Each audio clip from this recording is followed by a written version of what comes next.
Welcome to TeamGuru tutorial how to create a new skill matrix. Skill matrix is a simple visual tool used in the management to help control and monitor employee skills and knowledge level. Before we learn in our today's tutorial how to create a new skill matrix, I would like to show you already existing skill matrix and point out few things. You will find our skill matrix module when you scroll down on the left side. And I will choose one that is already existing, for example. And here you can see that each skill matrix consists of title, owner, every individual skill. If you would like to group these skills, you can define your own categories. Then you will see how many people are required for each position, how many are trained and what the training status is. And then you will see all your team members and you can monitor all the skills and knowledge.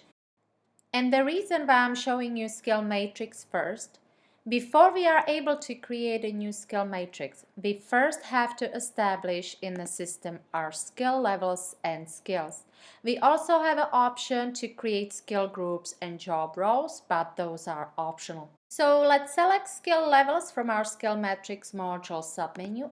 And here you will see the list of already existing level skills in the system, and to create the new one you would click this green plus button. And when you add new skill level, you will see that you will have to define your title, add skill levels, and choose from 3 different options how you would like your skill levels to be displayed in skill matrix. And I will go over these 3 options, but I will use already existing skill level. So let me use, for example, this one, and when I go to its settings, I would like to show you all 3 different options and examples how they're going to be used in skill matrix. The first option is if you decide to display skill levels in your skill matrix by training states. In that case, you will check this box. And now you will see that you select your skill levels and also select the choice of your color that will be combined with that skill level. And in your skill matrix, you are going to see this color coding in the matrix. These skill levels titles you will see only in the legend. And these numbers, they actually don't matter in these options because they are not going to be displayed anywhere. So let me just show you quickly in our skill matrix. And here you see your color coding in the matrix, and here under legend you will see the titles of your skill levels and default steps that are built into training states option, and these steps needs to be done to reach this sufficient level. And so just for example, if I go to Lloyd Austin for skill specific customer logistics, here I will see that he needs to be sufficient for trainer level. But let's say that I will change his status just in progress and then click close.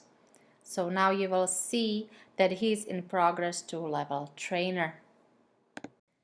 And the second option is if you decide to choose automatic color coding by fulfillment of the required level. So when you check this box, now you will see that you don't need to choose any colors because there will be automatically used 3 different colors: red, green, and blue.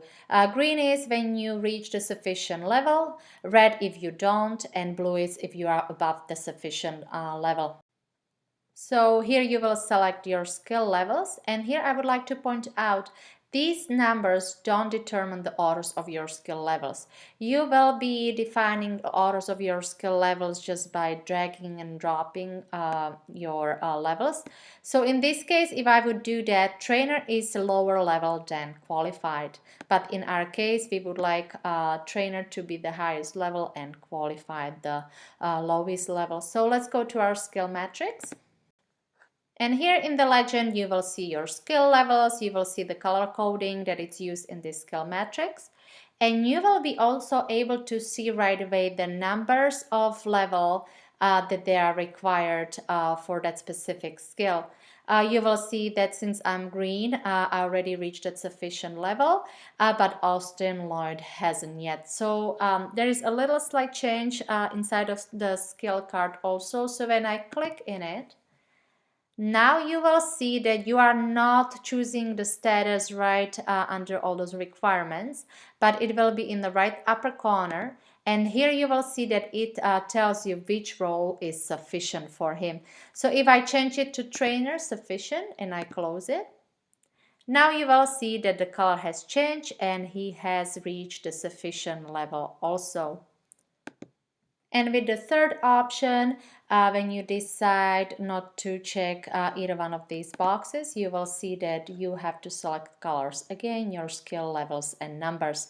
And now when we go to our skill matrix, you will see that your skill levels and how they are used in your skill matrix. And here it's a little bit different from color coding option.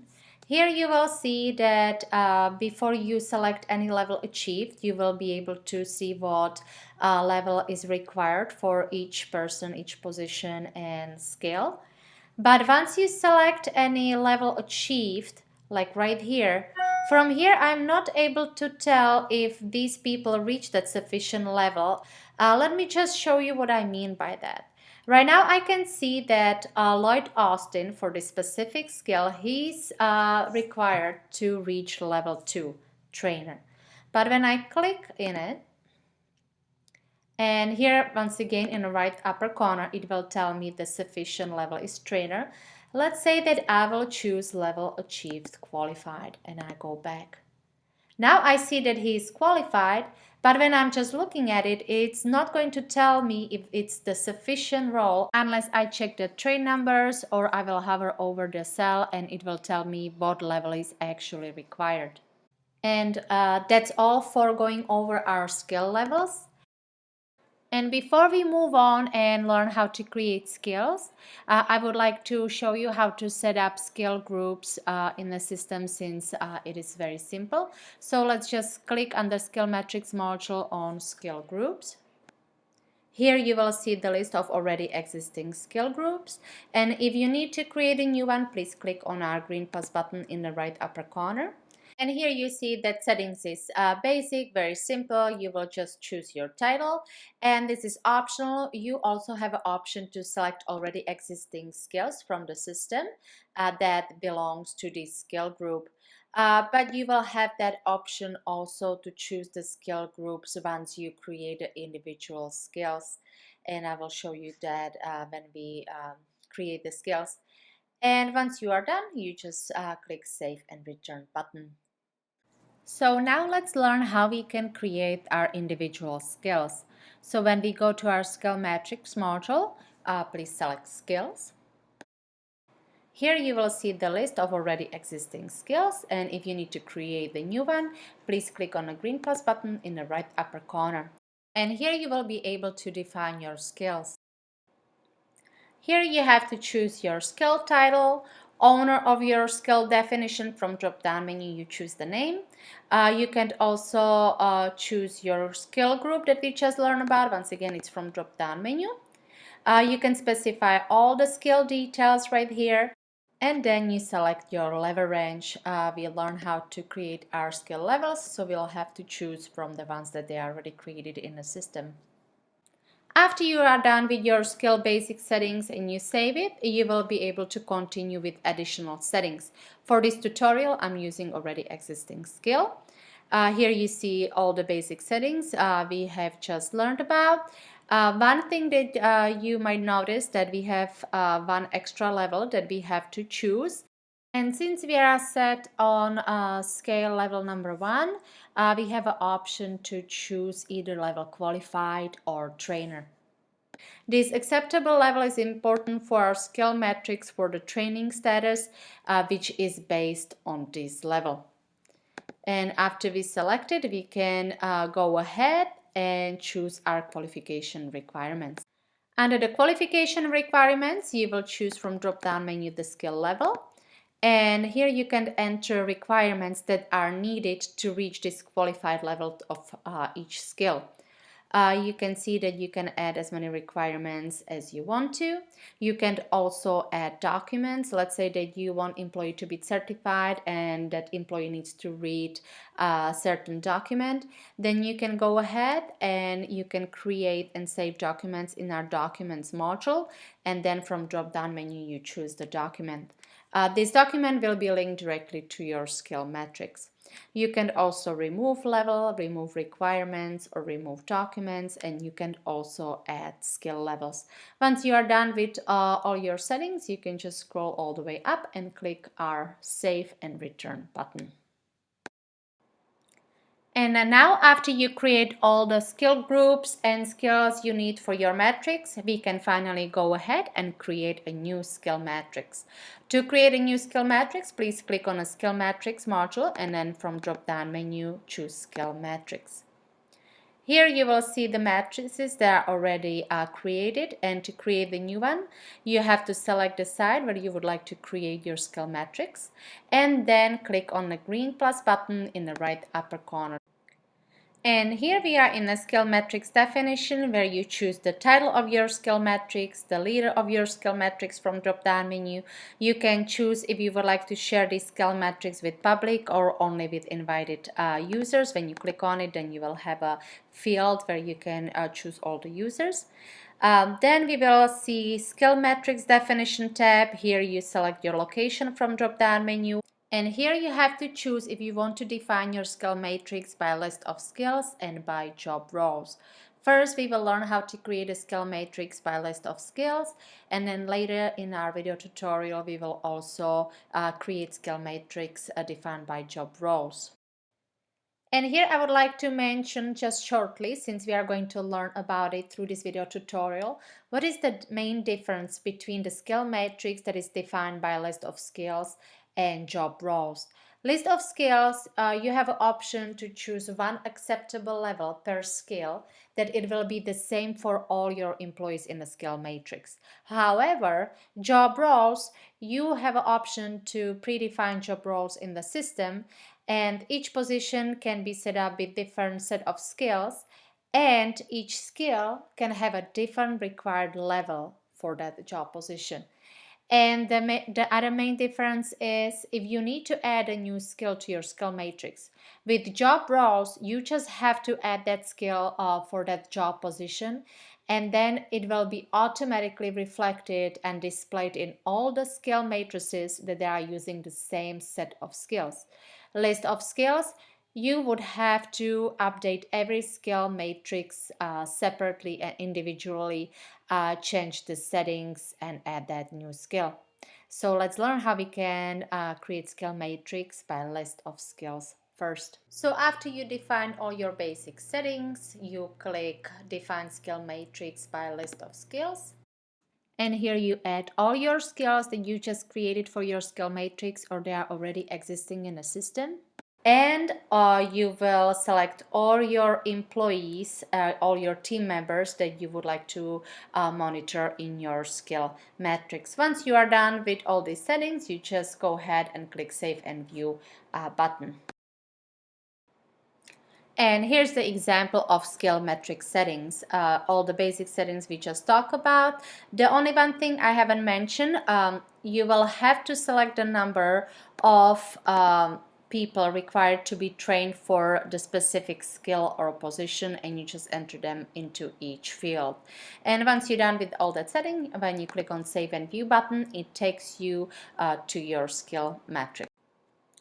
And now when you created your skill matrix, you will be ready to work with it. You will be able to manually update each team member's status for that specific skill.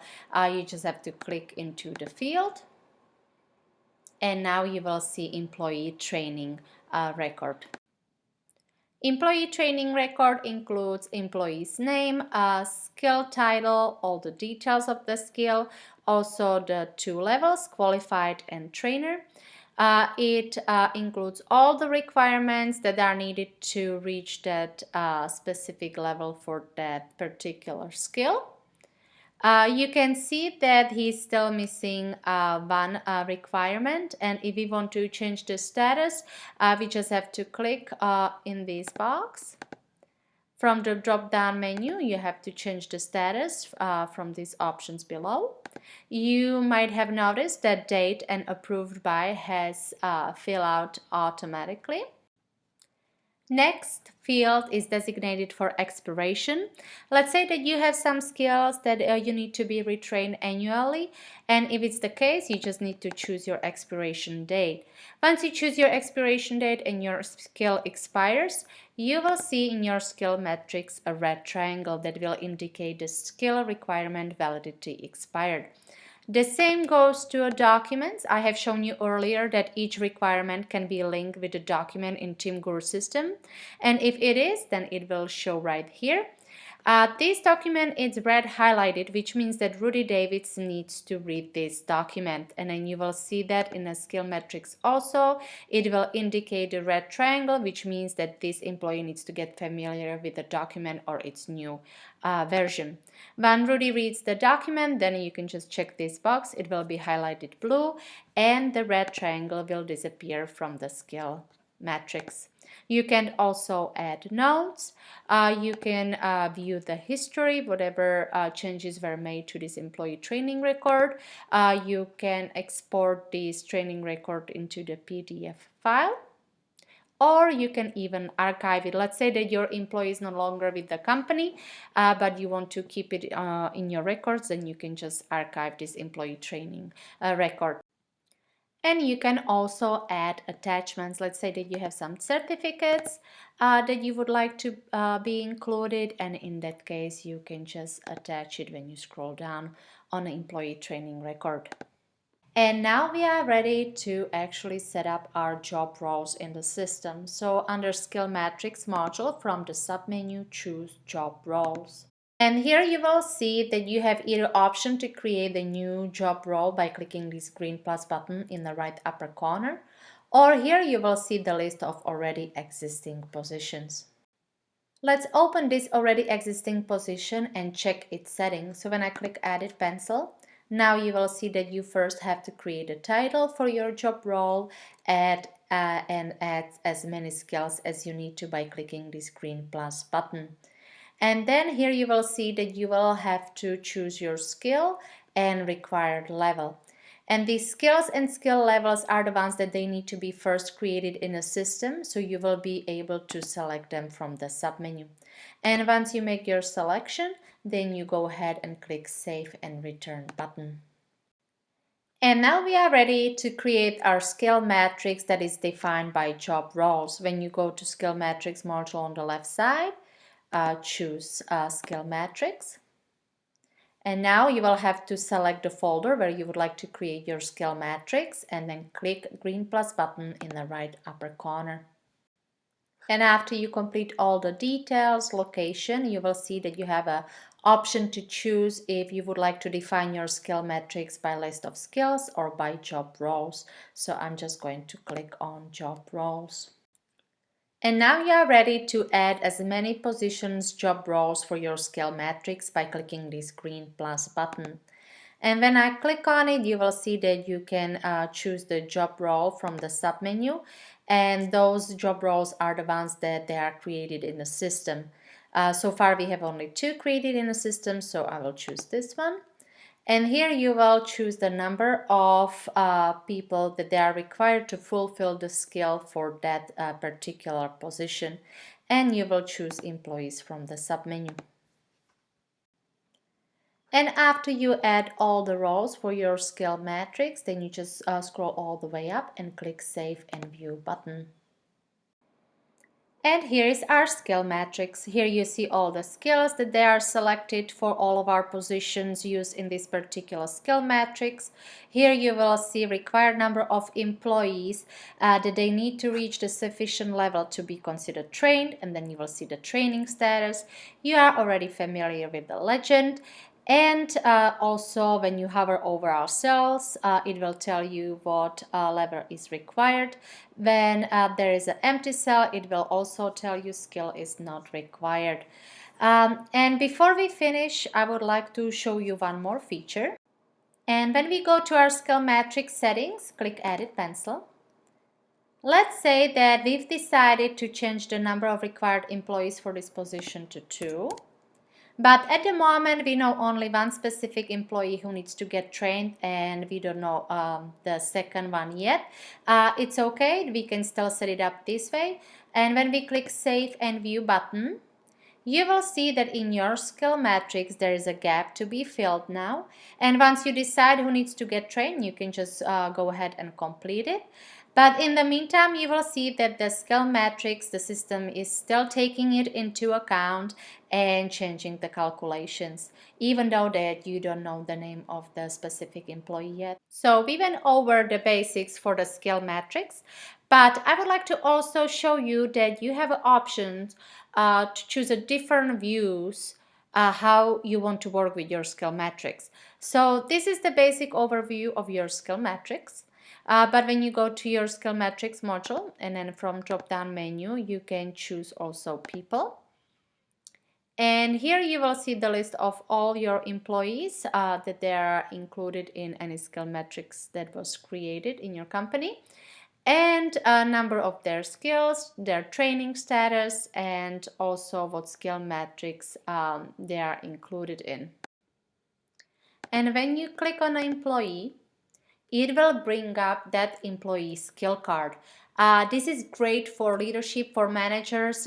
If they want to do, let's say, a yearly evaluation, they can just pull up all the employee skill cards and it will be very easy for them to work with. And here you can see right away the summary of your employee skills, the training status. You will see the skill matrix that this employee is a part of, the employee skills and the status of its skills. This is great because you can actually manually update the skills directly from here. So when you click on it, then you can just make any modifications to employee training record, and once you do, it will be updated here also. You can see the history for that employee skill card, and you can also export the employee skill card into a PDF file. The other way how you can work with your skill matrix, when you go to your skill matrix module and you select training requests from the drop down menu, here it will show you all the training requests for the company. And this is very nice option too, when you can just see the summary of training requests easily. You can choose the folder that you are working with, you can include subfolders if you need to, and use the filters. And here you have an option to choose from how you would like to filter those training requests.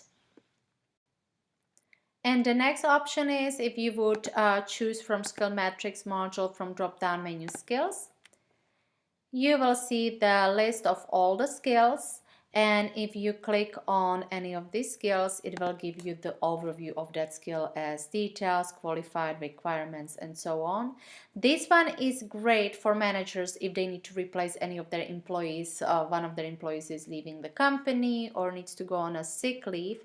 It will give you the list of employees and their statuses for that particular skill. And it will show you and link you to those skill matrices. So you will be able to easily find employee who has the same set of skill as the employee who is leaving or needs to be replaced. And we have one more great functionality under our skill matrix module, and it is evaluation forms. You actually have that option to have a customized evaluation forms in TeamGuru, so you will be basically able to complete evaluation forms online. You will be able to keep the scoring records, completion percentage status, and so on. And one more thing that I would like to cover and go over with you regarding the skill matrix is I would like to talk a little bit more about the documents. I have mentioned earlier that the documents and the skill matrix module is linked together, so you can link any documents from skill directly to skill matrix. Let's say that the employee has a document that they have to get familiar with. When they click on the document, it will take them directly to it. It will see all the info and all the details. Here I would like to point out the Informed Employees tab. Here you will see all the names of the employees that they have to read the document. So if the new version of the document is approved, all these employees will be automatically informed by email that they need to get familiar with the new version of the document. And our skill matrix module is not only linked to a documents module, but also to our reports module. And in reports module, we have a great feature when you are able to set it up so you can get statistics for all your skill matrices across. And that should be all for today's tutorial. If you have any questions or need any assistance, please don't hesitate to contact us at support@teamguru.com. We would be very happy to hear from you.